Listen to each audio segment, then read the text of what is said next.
coming back, but how will this series conclude as we get into the drafting phase? Ladies and gentlemen, once again, for the final time, presented to you by the official tournament smartphone Samsung Galaxy A36 5G. RRQ on blue side, EVOS on red. Lucas gets banned out, so does the Harith. This time around, will the Fanny just be completely left open? Maybe both teams don't want to pick it up. Yep, well, what about the chip? Now that RRQ are the ones who don't have to ban both the Logi and the chip, it might just be time here. Lucas Granger banned out already. Now EVOS, we'll see if they have any plans for the dilemma. Jusin, okay, banned out as well, the Fanny. So far, I think EVOS are like, no, you pick up the Fanny, it's all good, brother. But RRQ, I don't think they want to ban Fanny either, right? We saw how Albert played the Fanny yesterday, it was counterable, and for RRQ, Chip's definitely going to be the prior for them. So only one ban left.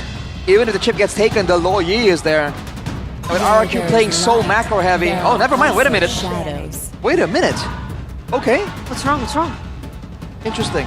They banned the Lo Yi themselves, so they're trying to get the only global tool. So now EVOS bans the chip and they get neither. This is the same bans coming through from RRQ in game number 1. It's EVOS that have actually traded things a bit. No Fanny ban. And last time it was a Kalea ban, and this time they banned the chip instead. So RRQ, I think learning from that, I don't think they're going to prioritize the Fanny here, right? Ooh, yeah, it's a lot safer as compared. That's the Blue Yo. It's been a while since we've seen Blue Yo. But finally, we're back to normal MLBB. First pick, Suyo. First pick, Suyo right now. EVOS, in theory, it's always the Joy. But the Joy with what? The Kalea is still available if EVOS so desires. But we've seen that in this matchup, at least, between RRQ and EVOS, the Kalea's playstyle doesn't really make it that fearsome of a pick. So that's kind of interesting. Because there's counter engage that can be utilized against the Kalea. We saw that from Suelo earlier on. And now they still go for the Kalea, but they go for the Moskov as well. So in the first game, EVOS went for Phobius and Joy. They go for something different here. Alright. Wow. What's it gonna be, man?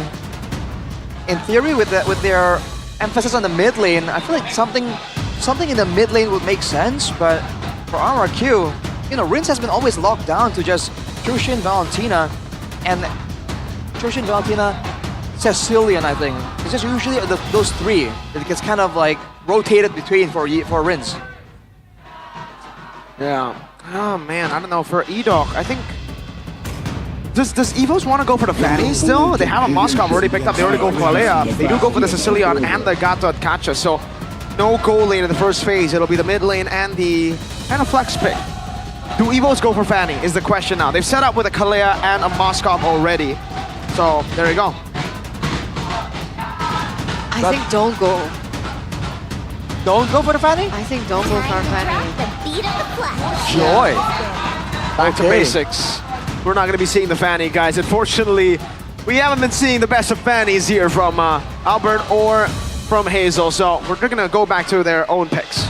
This is the end of the Fanny era, man. For the longest time, Fanny has always been there. It's never super prio, but it's always waiting at the shadows for the next big opportunity. For now, it won't be showing up, but we're into the second banning phase already now for EVOS. Potentially just narrowing down the gold laners. They can kind of handle the Moskov, can kind of bully the Moskov even, get that good laning phase for Erlan. Let him do his thing. I've been waiting for that's why, right? EVOS know this. Carry banned out. What's left on the board? Bruno is what we usually see. For the ultimate answer. Irital and Claude, I think, are the options here. Is there a possible chance that another marksman could be banned out among them? That could be. They banned with the Beatrix in game number 2, by the way. Beatrix. We're not quite sure for what reason.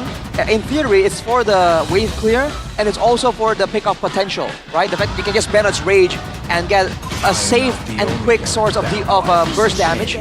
But Phobius is the next one. I think this is going to be a brawl from both teams.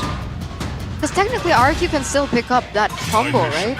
the Beatrix Franco combination. They still can, but I don't know if it's... I don't know if you want to go Beatrix like up against the Kalea, because you can only go for Flicker, and it's very hard if you don't have Purify. Right, first pick right now. It might be a pick for Swaylo first, right? So they can have a more flexible idea on the roaming position. Because we've seen again how important it is for the roaming matchup, especially when you have two high-level roamers like Key and Edok. What about Jawhead? Where did Jawhead go? Yeah. Jawhead Suyo was the combination for the early game. It was. And I think it still can be picked up by RRQ right here. It's not banned out just yet. It's pretty good against the Joy because you just follow her like we saw yesterday, but Swaylo will stick to the Yi pick. So they got a lot of control in these team fights when they set up for that box, that front to back. RRQ, do they play with now a little bit more dive, or do they double down on their own front to back? They can go Claude against the Eve. The what, sorry? Claude against the Eve. The Claude? I feel like right now, the thing with the EVOS is that they have the Kalea, but they don't have a lot of burst damage. Yves and Joy can burst, but it takes a bit of time. Whoa! And that's a bit dangerous. Is that an Arlet? It is. What? Wow. Huh? And a Claude, all right. Yeah, I was concerned that there won't be enough burst damage, especially when they get beefier members, you know, to try and shut down with the Kalea. But I'm not expecting an Arlet. It's not all that tanky. It's just a lot of crowd control. Is it for counter engage against the Kalea? I mean, I think right now it's more of disrupting the Joy, right? The thing is, my question is, where is it going to go? Because we've seen it both in Roam and XP. I'm thinking more XP than Roam, right? I think it should be more of a Dyron pick, and we have seen in the past Dyron do an amazing job on this playmaker. So, yeah, I think that should be the answer. The Edith, though, will come through. It's a natural, usual. This is like season 11 kind of matchup, Arlet Edith in the XP. Who wins? Edith? Does Edith win the lane against Arlet? It's a skill matchup. When you jump, you can technically be caught by the onward. So it really comes down to how you play around these heroes. But yes, Edith should have a bit of a better time in the lane, but in team fights, it's Arlet. Right, the big AoE crowd control tool, the extra sustain as well. In the lane, I just feel like the wave clear favors the Edith as well with the passive, right? The bouncing basic attacks. This is an interesting one, man. No Fanny, Edith and Arlet back in the picture. It's essentially a front to back versus pickoff, but the front to back composition has the Kalea. So that Arlet's on Dyron, yes? Yep. All right, debut Arlet, ladies and gentlemen, the finale of the Classic Derby. RRQ, their undefeated run can be stopped here if EVOS look for that loophole. How will this all pan out? Ladies and gentlemen, let's find out as we welcome you into game number 3. Oh boy, looking at the battle spells, not a single Purify for the side of EVOS. They feel like they're the ones that are gonna be aggressing. They will need to escape from crowd control. But looking at the roster of RRQ, man, I feel like that's definitely a bold move. There's so many ways for RRQ to kind of get crowd control in with the Gatot, with the Arlet as well. And even the Sicilian, right? The claws can still also be utilized as a displacement tool when it comes down into these team fights. And sometimes you can see a lot of teams actually underestimate the power of the claws. So we'll see how this pans out. In terms of respect, you can see Toy on the Claude with the Purify, denying potential pickoffs coming in from EVOS and their tools as we take a look at the emblems. Yeah, the emblems here. Full tankiness for Edok. He's going to be the main front line. I don't know if he's going to be hiding as much or he's just going to use the AOG defensively. Those are the two ways to go about it. With Dyron having the agility though, I think roaming is definitely the name of the game here for the EXP lane to get out of it. But Swaylo, again, going with the Inspire, not really concerned about the dive potential. Dyron though. Uh-oh, gonna be caught, pops in the Vengeance, but gets caught by the Onward.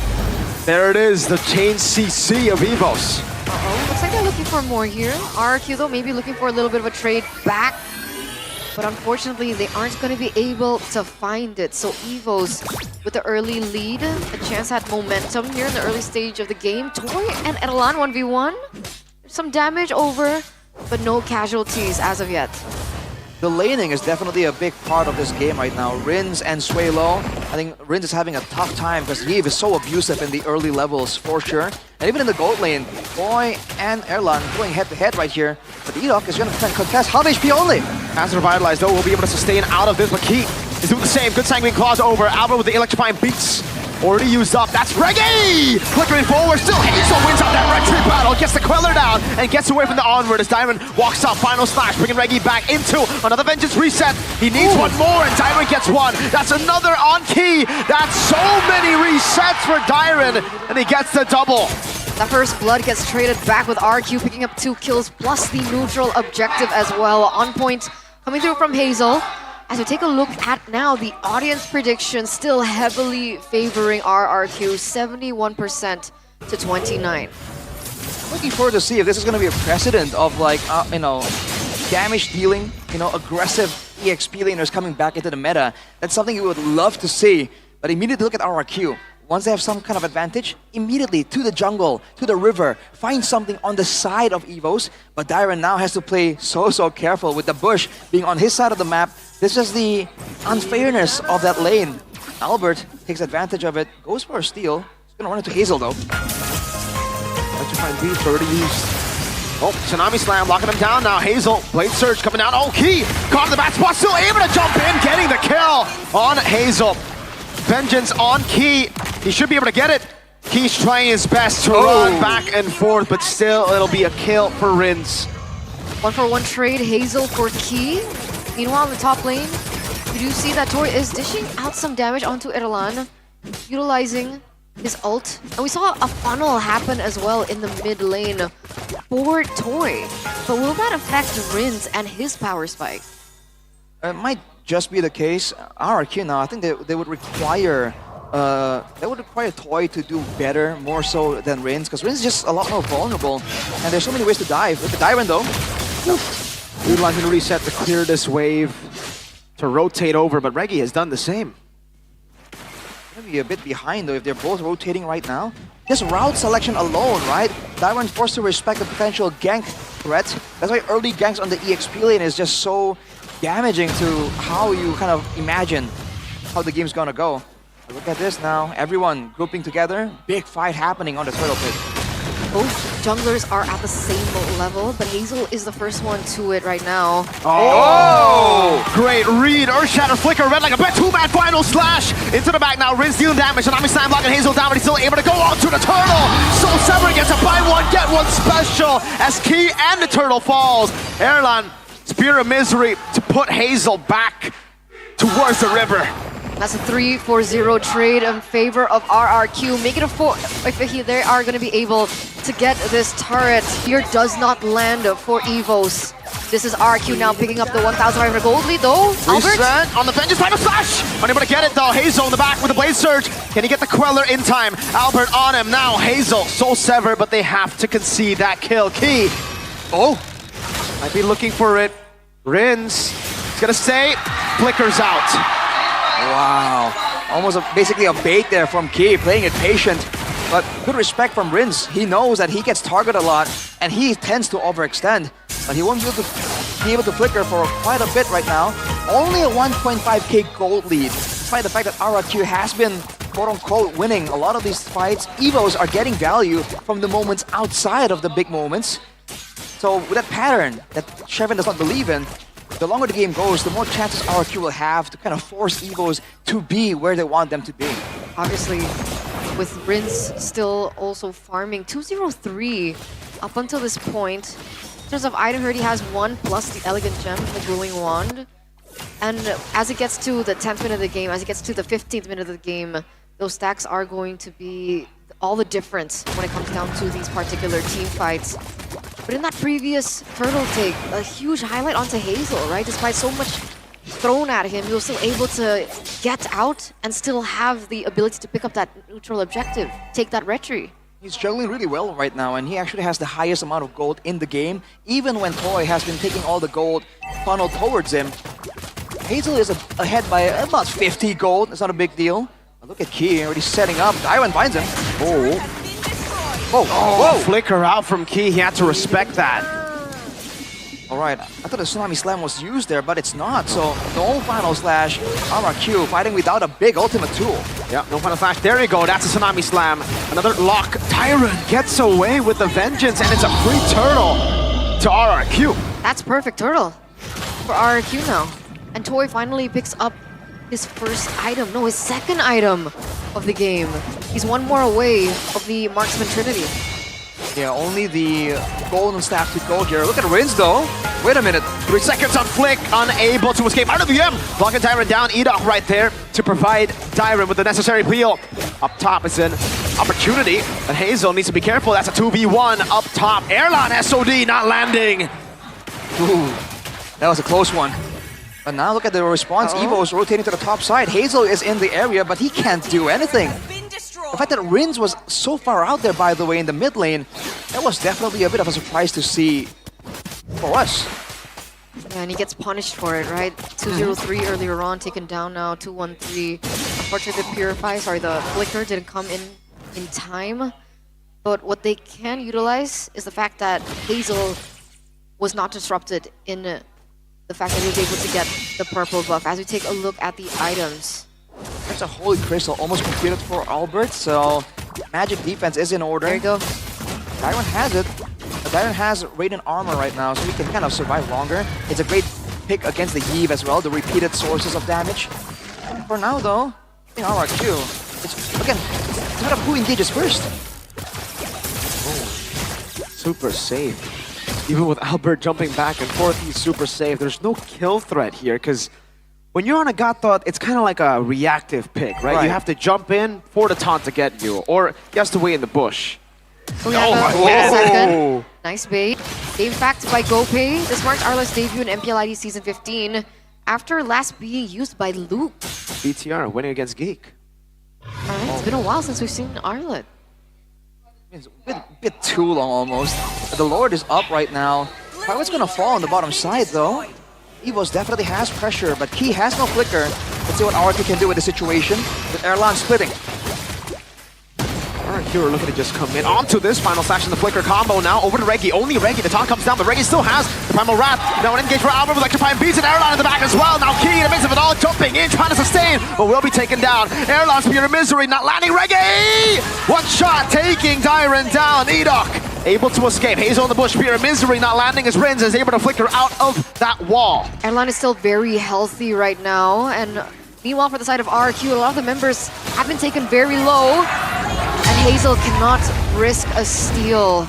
That's a Lord for the White Tigers. Good zoning there by EVOS, man. The fact they have the Eve, the fact that they have so many ways to just deal damage from afar. It kind of pressured RRQ, and the fact that they were fighting. RRQ was basically fighting in the midst between the team and Erlan, allows for the Moskov to get in the back. And they have a bit of a front-to-back dilemma here with Rins being so vulnerable on the Sicilian. So you gotta be a bit more careful in the positioning, that's for sure. With the Lord right now, there's good wave clear for RRQ.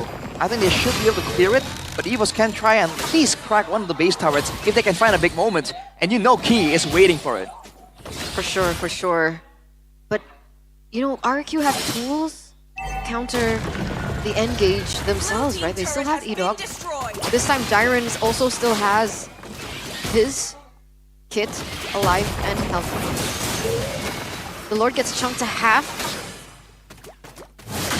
You can already hear just a bit that Final Slash from Dyron not landing, but the doubts start to creep in.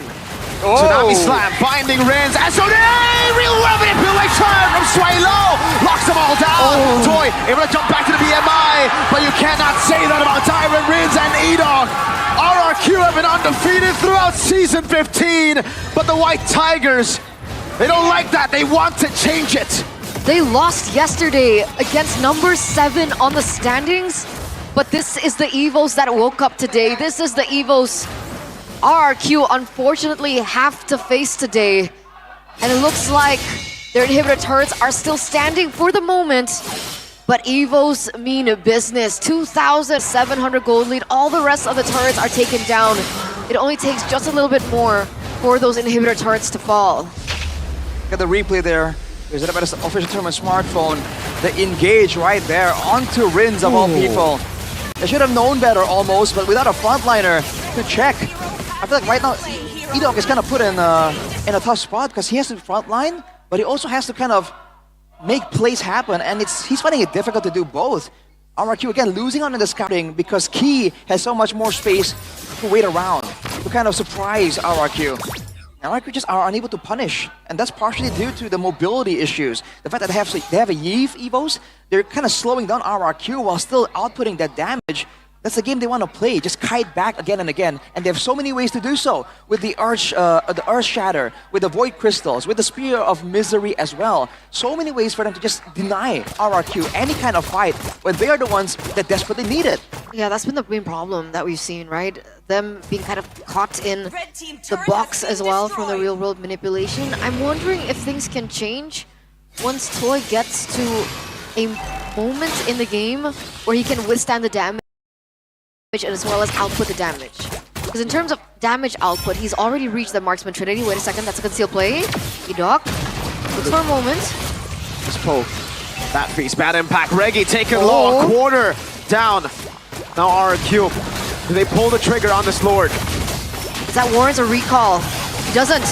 Final slash, Tsunami Slam coming down. Retry battle! It's Albert who wins it! Hazel was occupied by Key. Now they go all in. A Terrorline Killer from Hazel. Finding it out of the back now, looking for the kill on Toy. Rose gonna beat it from Toy. He buys it in time, and Albert got baited in. Can Toy go for the chase? Albert with a dash. BMI Toy! 2 for 3 traded in. That's still them in the game. EVOS were the ones to pick up the the Lord rather. But RRQ traded back for more. Is this going to be a reset, Arashi? That's a bit too close for comfort, man. But RRQ, I dare say the call was made to ignore the Lord and go for the players instead. Hazel was charging up that dash, that stun, and he just went straight to Key. Instead of going for the 50-50 steal right there, RRQ were trying to find a decisive wipeout scenario. All things considered, despite the fact that they lost the Lord, EVOS are unable to use it. And look at the gold lead. EVOS were in the lead at about 2,000. Now it's equalized, so it's anyone's game. EVOS get a chance to once again reset, go for the split push for the pick of style. But RRQ, they found a winning, not winning, but an even scenario there. And that was just way too risky. Wow. Whoa, aggressive build from Sutsujin. I mean, Hazel. That's usually what we see from Sutsujin, the endless battle. It's Hazel who's going to go for the same build, the Mercenari. What does Leo call him? Le Mercenaria. That's the Le Mercenaria build by Hazel with the endless battle. You deal more damage, true damage. Right now the control though, you can see there's so much more emphasis in the mind games, right? Again and again. RRQ trying to surprise EVOS. Are we going for the Lord? Are we going for one of you? You know, are we on the bottom side of the map? Are we on the top side of the map? This is the next layer of gaming, aside from just compositions and item builds, man. I think both teams are doing great. But the longer the game goes, remember, there's still great scaling coming through by Rins. He's been shut down quite a bit. Not even level 15 just yet. That's 15 minutes in the game. But he's still getting a decent amount of stacks right here. But he needs to stay within the mid lane, dude. EVOS are definitely waiting for him to show up again. Oh man, EVOS. The fact that they have the Moskov as well, they can utilize the far lane to their advantage. Oof.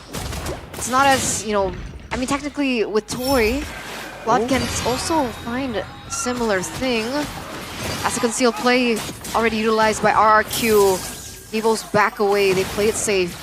They don't find anything. Ooh, right. That's the purple not taken away. Still in the hands of Albert. That's good for EVOS. 10 seconds to go. And already Toy getting busy on the bottom side. Erlan is in position to kind of bounce the wave back, but RRQ at this point, they have enough damage, I think, to force EVOS' hand. So you might want to be a bit more careful about that. All right. Who's gonna pull the trigger first, right? Okay. They want to pull the trigger first. RRQ, they got the proper setup. Mid lane was shoved in already. Reggie's looking for the play. Hazel Retro win.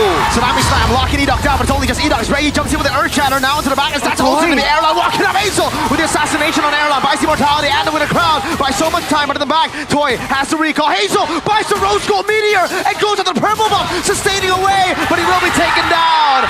Shut down from Sway Low. Rins gets another. That's a 2-4-3 trade. But this time RRQ, they're the ones to be able to pick up the Lord. Could this be the moment, the turnaround coming from RRQ? Can they pick up more structures on the board? Rins also finally gets that Divine Glaive. Oh man, that should be the case here. The audience goes wild, and Toy, I guess he has mobility. He's going to try and get some more value. The fact that RRQ though were able to get the Lord, force EVOS' hand, and still come out on top, trading 2 for 3 there.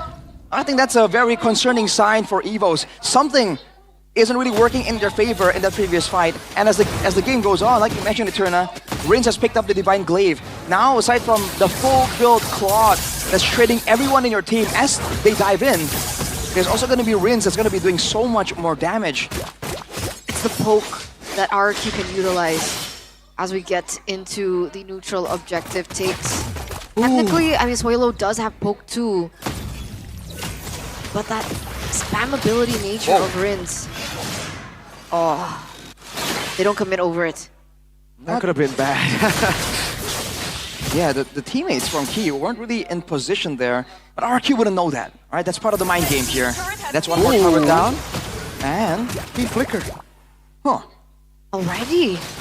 RRQ, I guess now with Rins having more burst damage, there's more risk involved with checking forward. You can see Key positioning a lot more carefully here, knowing that the death timers are longer as well. Oh no!